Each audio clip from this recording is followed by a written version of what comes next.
All right.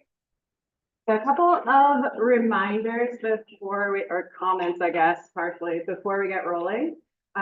So I got a couple of emails about from people who weren't able to make it to SI. Working with your SI leaders to make sure everybody will have access to the SI worksheets for practice. If you weren't able to make it, hold tight. So that should be coming soon. We'll get it all smoothed out.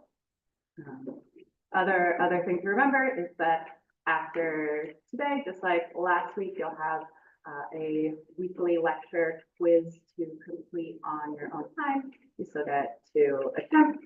So study your notes, biomolecules, the stuff on enzymes that we're doing today. Take it once, see how you did, read the study, do it again. Hopefully we'll be solid on this stuff after this week. Okay. Any questions before we start diving in?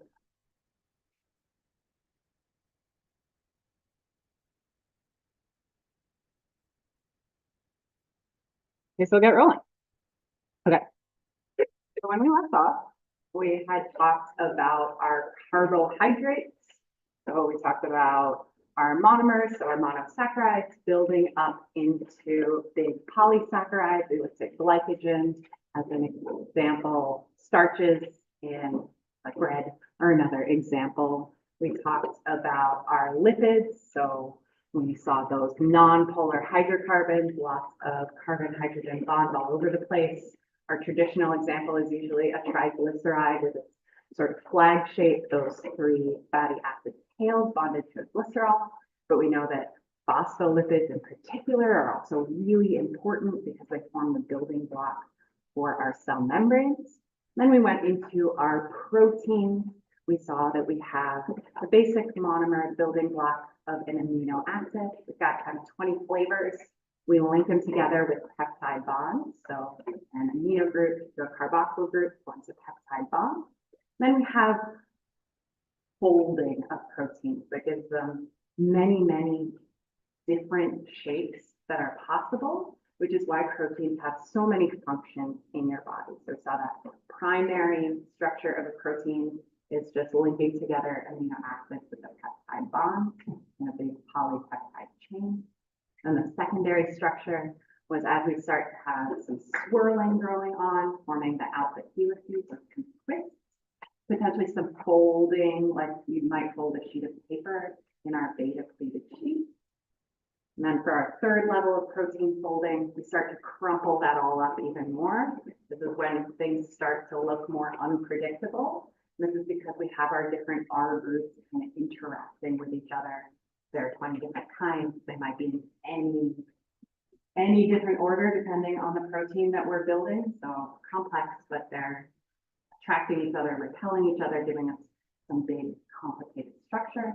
Then for our quaternary level of structure of our protein, it had potentially multiple subunits of a protein coming together and kind of stuck together in the final structure that's going to give us our final function, whether it's as an enzyme, as we see today, or as a transporter inside a cell membrane, or any of the number of other places you see proteins in your body. They're basically responsible for doing all the things.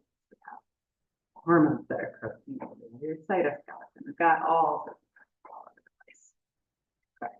So that leaves us with our final group, the nucleic acid to form your genetic code. So our nucleic acid, based on a regular structure, so the monomer of a nucleic acid is usually going to be either an RNA or DNA molecule. So we're going to have our nitrogenous bases here. Okay, so for a nucleotide, either an RNA or a DNA molecule, both kinds, we're going to have a phosphate group. So here we see a phosphate group.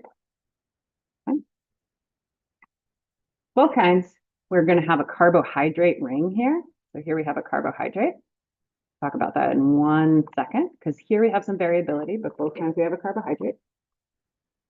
And we're going to have a base.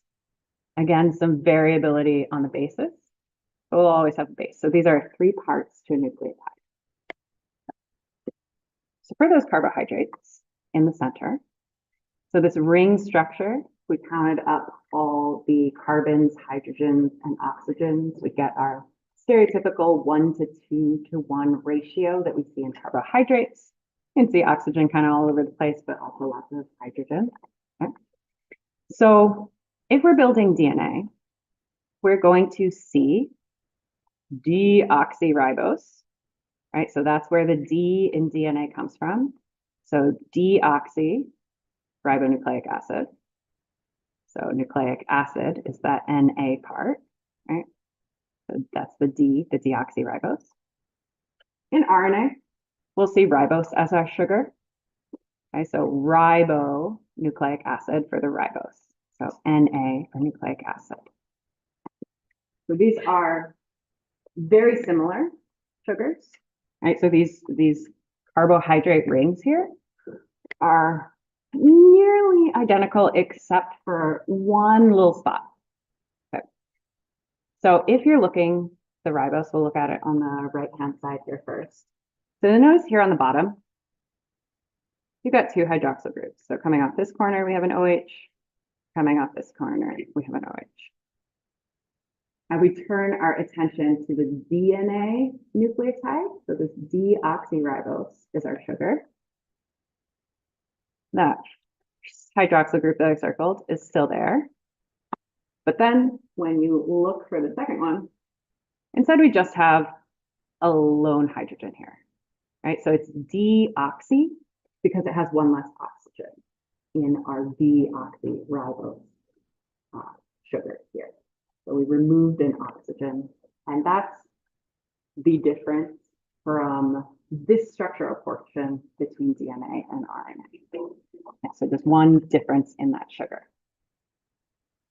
So the other place we see variability is in our nitrogenous bases, so in our carbon-nitrogen rings.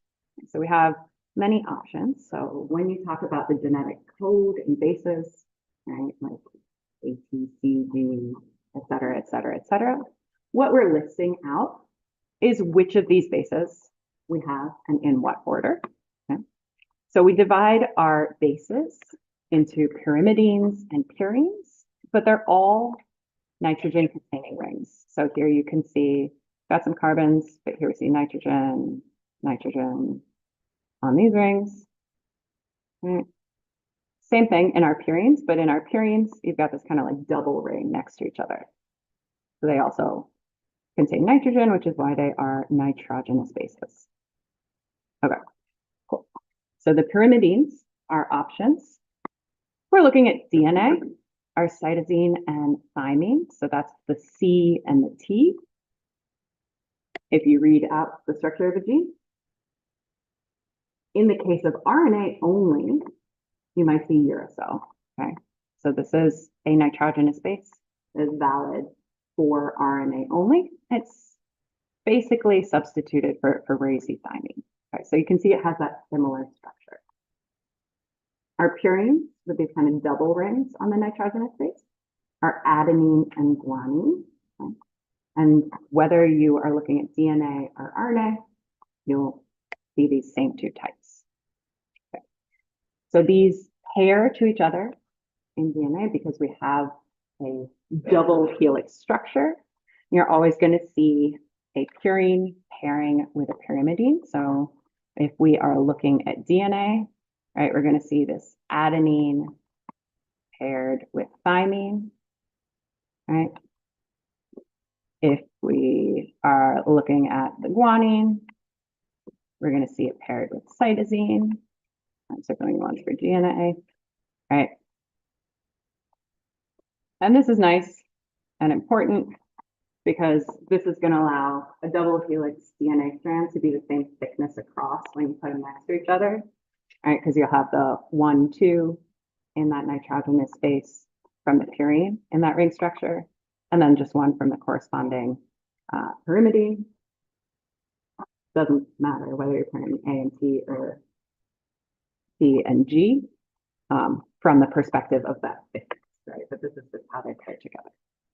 Uracil, that U, will take the place of thymine, but only if we're looking at RNA. Now, we're not going to talk a ton about nucleic acids in this course. There'll be, if you do units on genetics in the future, but you want to recognize this basic structure. You also want to notice some of its properties, right? This phosphate group, and then also these oxygens sticking out on that nitrogenous base. Means that we've got some polar bonds in the mix there, which means we've got some dipole moments, we've got some little fractions of charges accumulating, so nucleic acids are not going to be crossing membranes very well in this form, right? So we're not going to expect to see DNA or RNA just diffusing out of your cell at random because it's going to interact with the non-polar properties of a cell membrane that we got from the phospholipid, kind of blocking it. What we will see sometimes are some energy transferring nucleotides. They're kind of based on that same structure. And so we want to be able to recognize our nucleotides for DNA and RNA as our main nucleic acids. But we will see some important molecules that have a similar structure as we move into metabolism, especially, which is kind of the unit we're building towards right now. Okay. So particularly important is this adenosine, go with triphosphate, right? So I am certain that you have talked about ATP before. Adenosine triphosphate is what that stands for, okay? So what that is it's an adenine nucleotide with which means that we have adenine for our nitrogenous base, right? That's the A. It happens to have a ribose sugar here, even though it's not part of an RNA molecule. That's just the basis for this. And then we have a phosphate group. And if we stay at 1, we would be AMP, adenosine monophosphate. But when we usually see this molecule in a cell, we're adding on more phosphate groups, right? So adenosine triphosphate, the T is for 3. Okay, so we see 1, 2, 3 phosphate groups here in ATP. This is super important because we use ATP as our cellular form of energy, right? So we can send ATP off, use the energy in ATP to help make reactions run, to help transport things across cell membranes, push stuff through like a pump or something. Okay. And the reason we can do that is that we're holding energy in the bond between those phosphate groups. And we can break and form that bond, right? So when we have the bond still on there and we're in the form of ATP, the energy is stuck inside the bond. When we use ATP, what we're doing is we're breaking off that phosphate group at the end, right? So we're just going to take a knife, a sword, whatever, right? And we break the final phosphate group off. And so then the low energy form of this molecule is ADP with only 2 phosphate groups left on it. Okay? So when we break that bond, we take the energy that was stored in that bond and we use it to do something. So then in order to store more energy, to get more energy, we'd have to find another phosphate group. We'd have to tack it on to our ADP molecule, our adenosine diphosphate molecule, to get us back to that ATP form with the stored energy. Fundamentally, that's what we're doing when we talk about cellular respiration, which is what comes in chapter 3. Other molecules that we'll see that are important for energy transfer, again, in metabolism, which we're getting into, are also based on adenine. So NAD, you probably thought in previous courses when you talked about metabolism, you probably thought as NADH or NAD plus, right? But all based on this nicotinamide adenine dinucleotide, so like two nucleotides connected together. That was an electron transferring molecule or electron transporter when we are doing metabolism. And we'll get to that. And FAD, flavin adenine dinucleotide, works the same way. We'll also see it as we look at the processes inside cellular respiration. So those are based on our nucleic acid. Another place in a cell that you might see something based on a nucleotide would be if you're thinking about messages getting sent inside cells. We won't go in super great detail on that in this course, but we will see the word cyclic A&P again in particular. So CAMP cyclic A&P here is a nucleotide where what we've done, instead of having that phosphate group just kind of hanging at the side, it's formed a ring here. That phosphate group has formed a ring and kind of come back to touch our carbohydrate. And cyclic A&P is active inside cells when they get like a signal from outside. So you have a hormone or a neurotransmitter, you're trying to send a signal to some neighboring cell. They'll take that signal, and sometimes what they'll do is on the other side of the membrane, they'll make cyclic A&P on the inside. That'll be part of the pathway of reactions that happen inside in response to that molecule. We'll talk about that when that's relevant. That's pretty much all we need to know about nucleic acids and nucleotides in this course. Are there any questions at this point?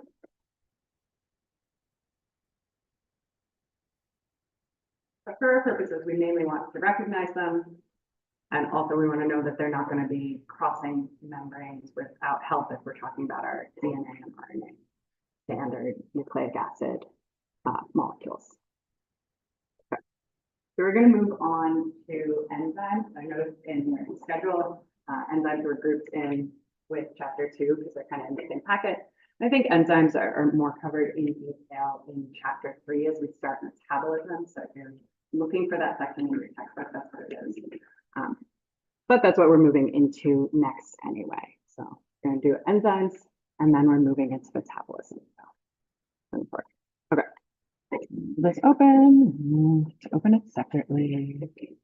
Please do that.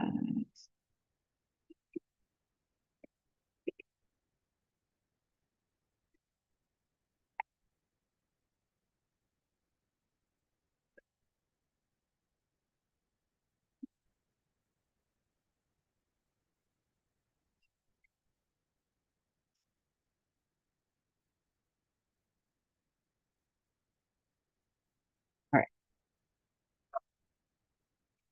Fundamentally, when we're going to be talking about enzymes, we're going to be talking about the role in reaction. So we're going to jog our memory a little bit about chemical reactions and activation energy. We're thinking about what an activation energy is and how we would understand a situation where we're describing a high activation energy.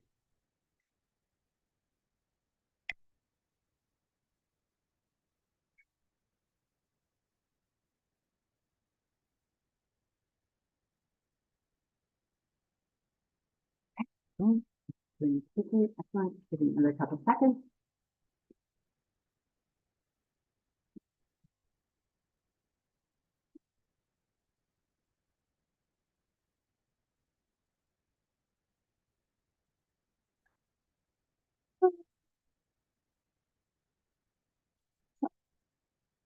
Okay. So, well, more than half of you got this one right. So the answer is that when we have a high activation energy for a reaction, this means that we are going to have a low reaction rate. We're going to have slow reaction. So the whole point of enzymes is going to be so that we can control chemical reactions and make them happen at a speed that is helpful for your cells. So we're going to be talking about enzymes as speeding up reactions, acting like catalysts in situations where we have more higher activation energy than is useful or helpful for your cells, which is basically always, right? Sitting around waiting for chemical reactions to happen spontaneously is not a thing your cells super love doing. All right. That is the point of enzymes in your body, is going to be to speed up chemical reactions. Okay. And they have to do that because reactions have activation energy. Okay.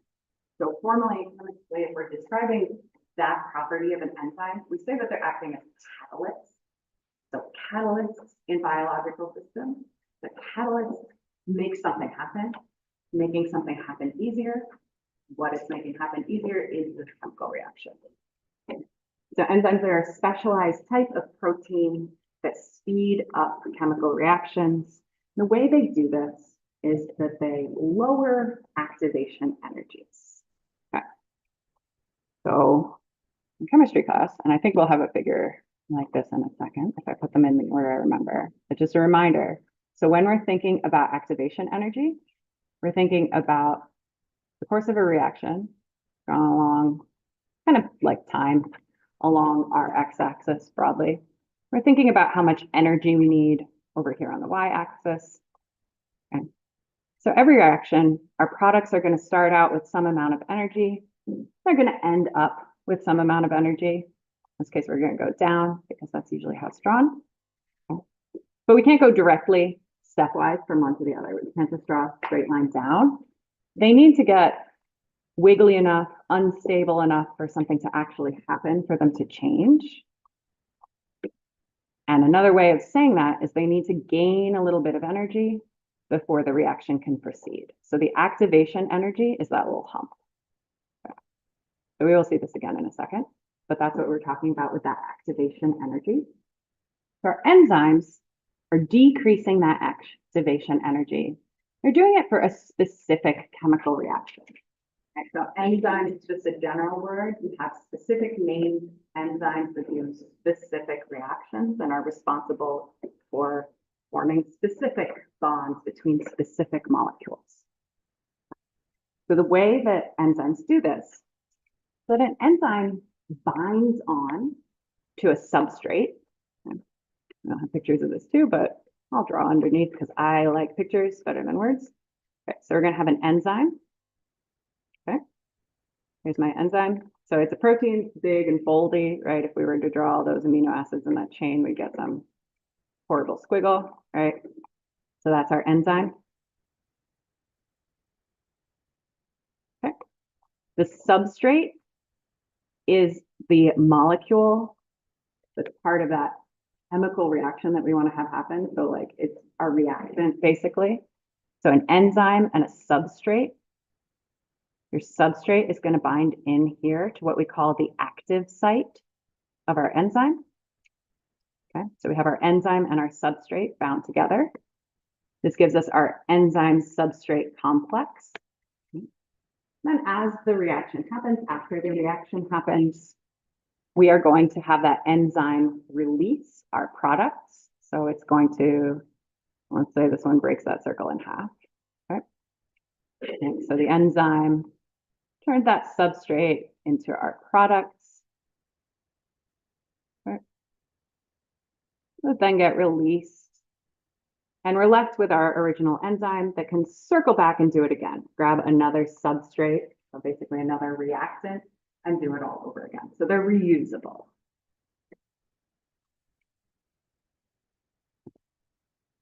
Yeah. So here was my reminder to draw that bigger. I'll do it again. Okay.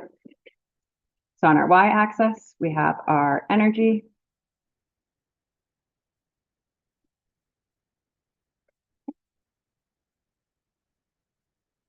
On our x-axis, we have formally our reaction coefficient. But basically, we can think of that as time.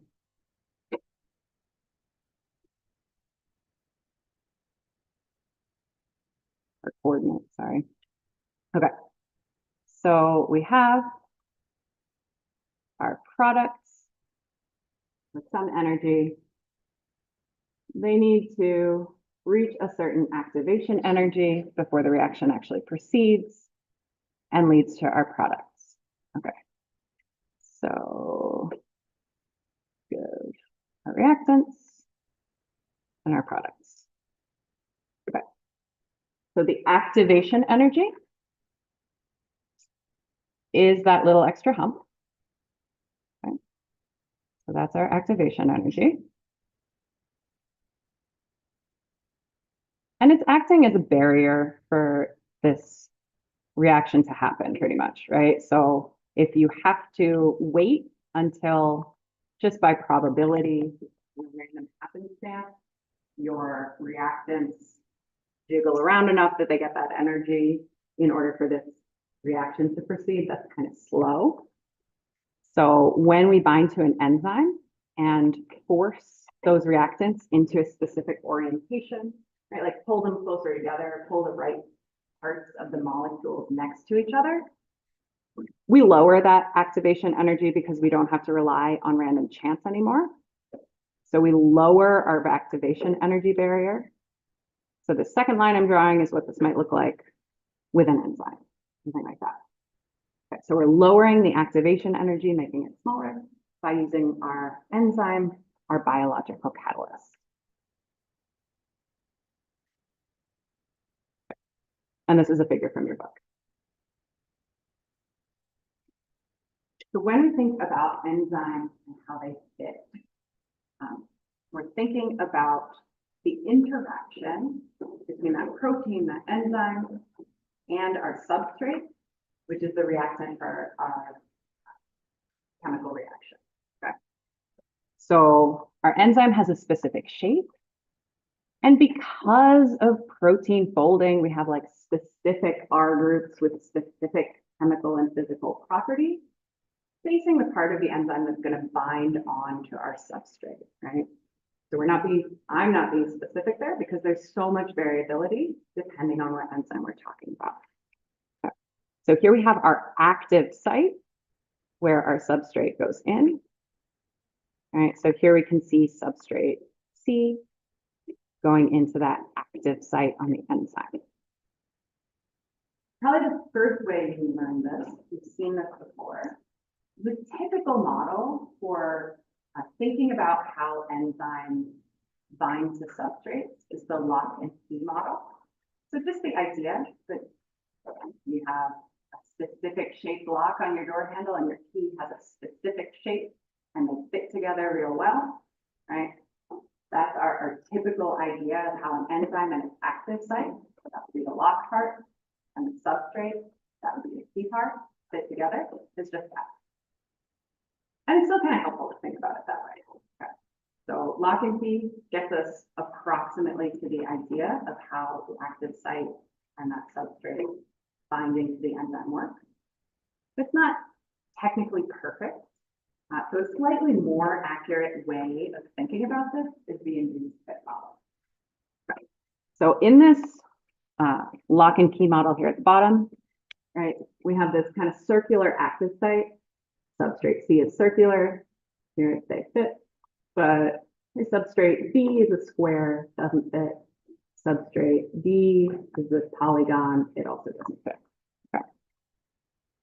Now in the induced fit model, what we're trying to account for is that while enzymes are specific to specific reactions, sometimes they're a little multi-function. Okay. So sometimes you can use the same enzyme to run a reaction forward and to run it backward. Okay. Which implies that you don't have just one thing that fits completely perfectly in one specific enzyme and it's always exactly the same, and it has to be exactly the same. Because if that were the case, then only one thing could ever be bound in there.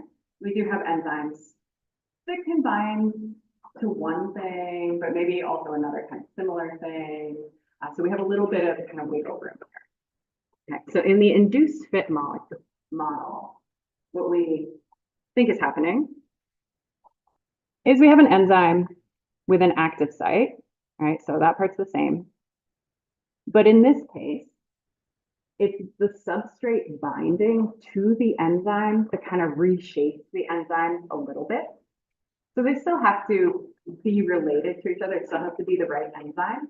But what we're proposing here is that basically there's a bit of a chemical reaction kind of going on between the substrate and the enzyme that reforms that active site to be a better fit. Okay. So then we have our product forming, products getting released, and then we're back to an enzyme with no substrate that looks a little different than the enzyme substrate complex did.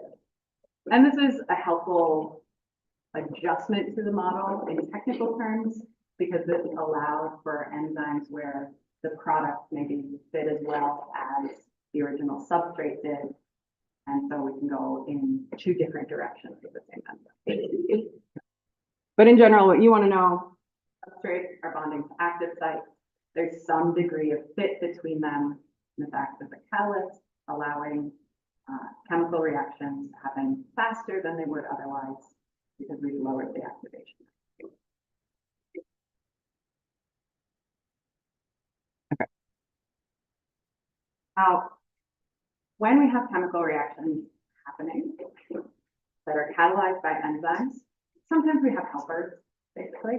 Sometimes we'll see, sometimes we have kind of like things fighting against us. Okay. When we talk about cofactors and coenzymes, we're talking about additional components that aren't proteins, right? So they're not part of that big enzyme protein, but we need them in order to kind of help out. Okay. So some enzymes need trace metals like magnesium, copper, zinc, iron to work appropriately. So those would be examples of cofactors. So cofactors are those trace metals there that need to be present for the enzyme to function appropriately.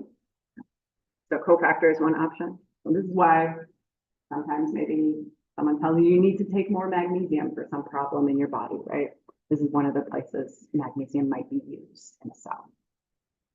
Coenzymes are like a sort of specialization on that cofactor idea.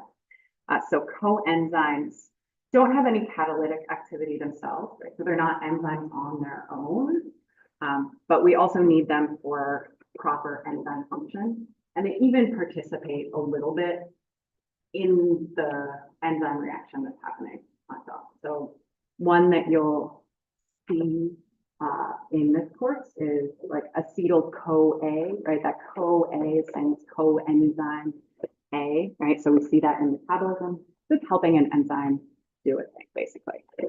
These often come from vitamins. Annoyingly, acetyl-CoA comes from a B vitamin, but it doesn't matter. They're coming from vitamins.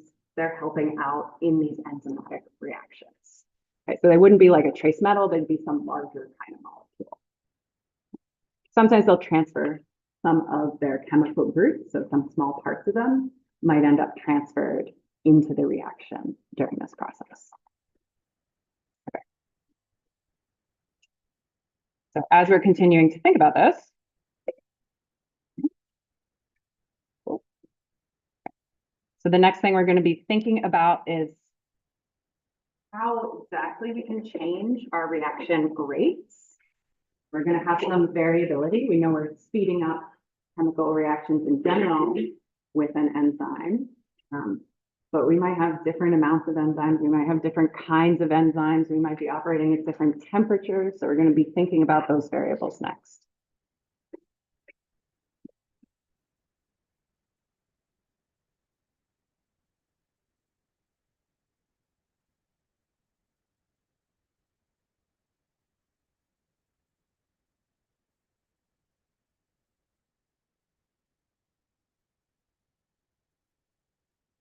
Okay, take another second.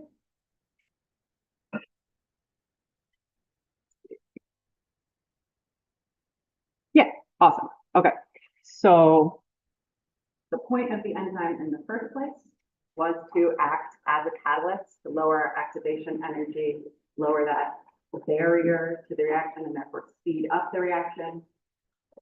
More enzymes, even faster. up until you hit a certain point. Okay? So the easiest way of varying a reaction that we can think of is changing concentrations, but we're going to see that that's not the only way. Okay.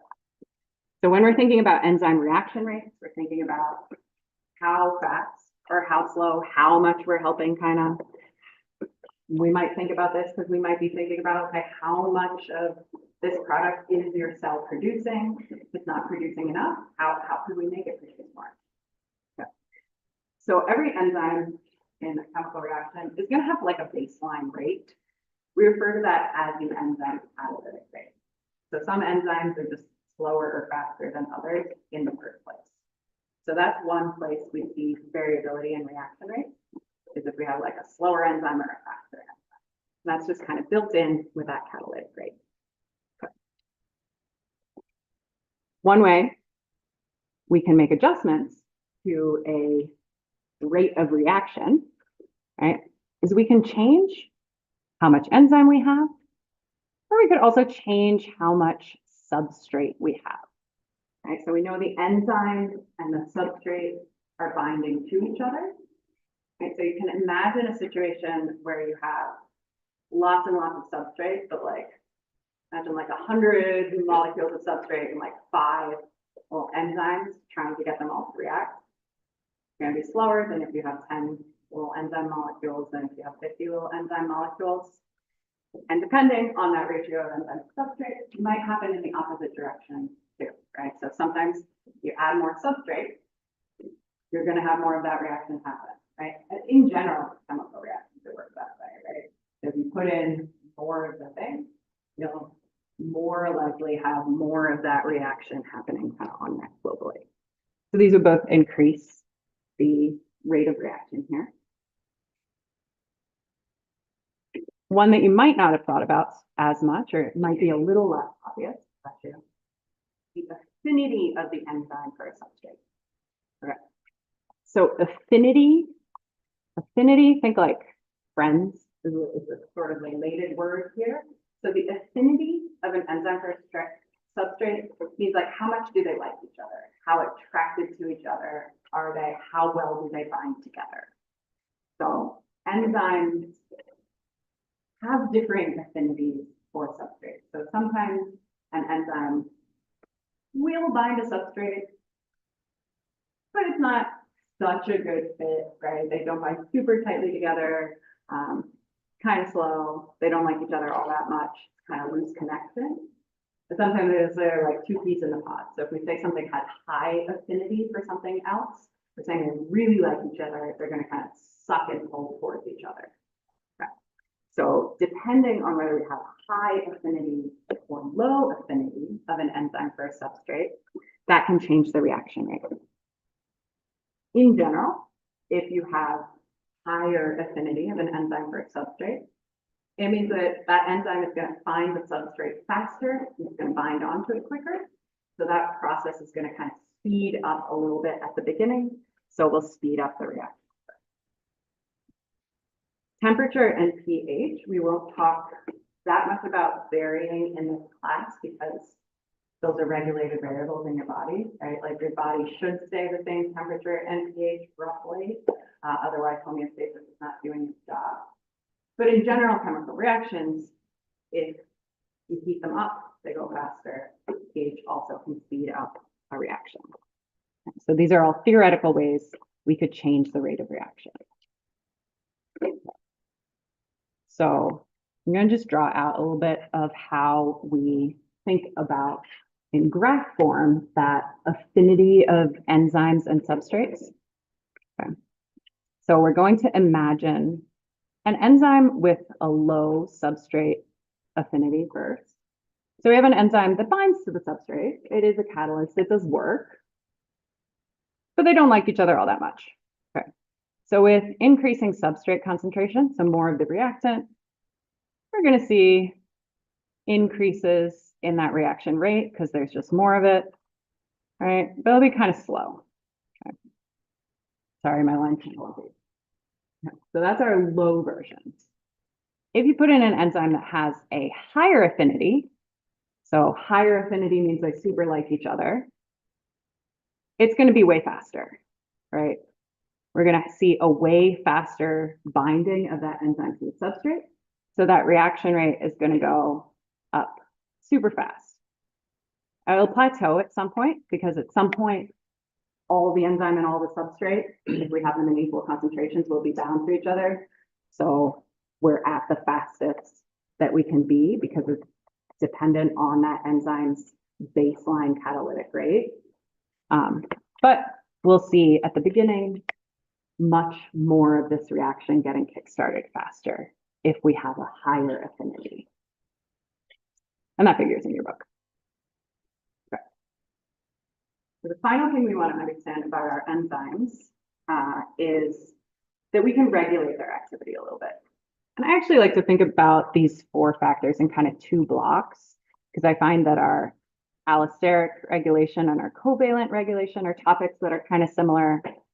When we think about feedback and feed forward, those are kind of more conceptual and they're a little different kind of category. Bless you. So we'll start with that allosteric and covalent regulation. Okay. So in terms of roots, I think this is from Greek. Allo means other, steric means place. So allosteric regulation is regulating an enzyme from another place. Right. So what does that mean? Okay. So we know that we have an active site on our enzyme, and we know that that's where we're binding the substrate. Okay, cool. Sometimes we'll have other parts of the enzyme that do stuff. They're not binding to the substrate. They're binding to some other molecule on some other part of the enzyme. So in this example of allosteric regulation, we have this regulatory site, right? So you wouldn't put a substrate in here. You put that other regulating molecule. So this modulator here binds into the regulatory site, okay?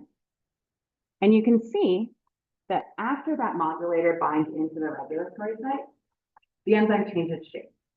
So again, this has to do with that protein folding. You can mess with one end of the enzyme and the whole enzyme will kind of shift around.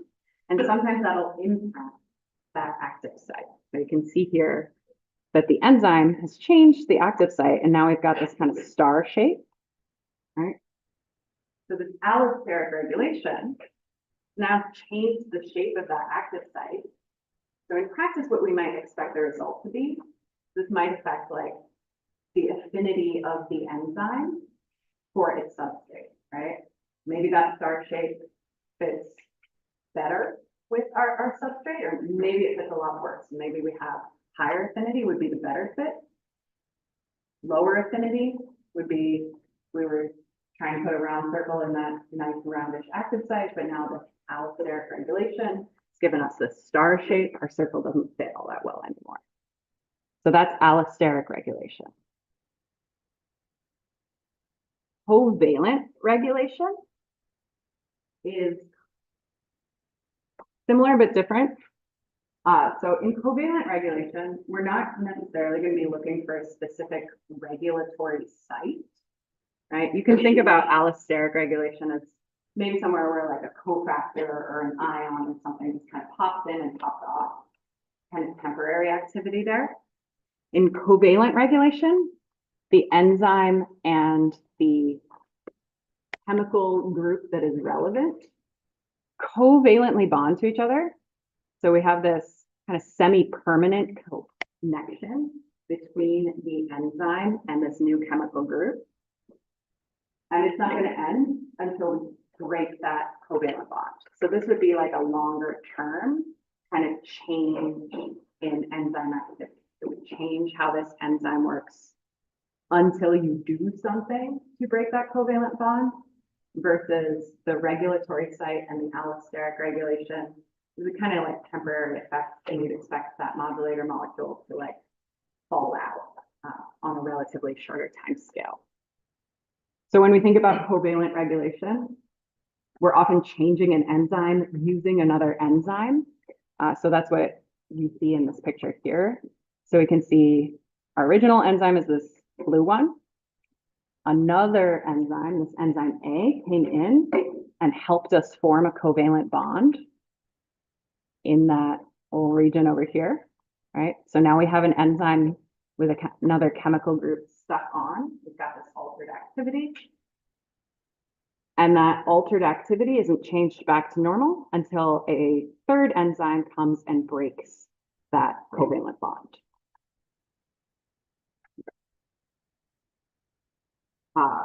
Common covalent regulation forms that you'll see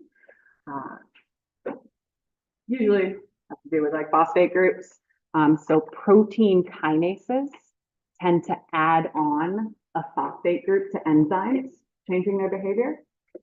Phosphatases tend to go in and break that phosphate bond to the enzyme, giving you that original enzyme back.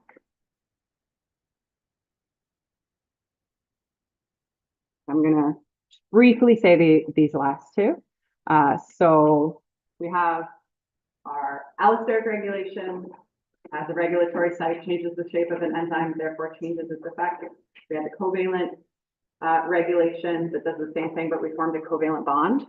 For feedback inhibition and feed-forward activation, we're talking about the whole process. So we're not talking about changing the shape of the enzyme anymore. What we're basically saying in feedback inhibition is that we're making some molecule that folds backwards and kind of blocks something earlier in the process. So if you're feeling inhibited, you might not like to talk in a big group, right? So in this case, with this feedback inhibition, this molecule C goes back and inhibits E2, our enzyme, so it stops it working, kind of slowing down this step. Okay. Feed forward activation is kind of the opposite. Okay, so here's just another example of feedback inhibition. Feed forward activation is rare, but it's like you're producing something early on in the process that makes another enzyme even more effective. So it would speed up that later step. Okay. And we can talk about the details about that later or not, but that's really all you need to know for this process. All right. See you all on Monday.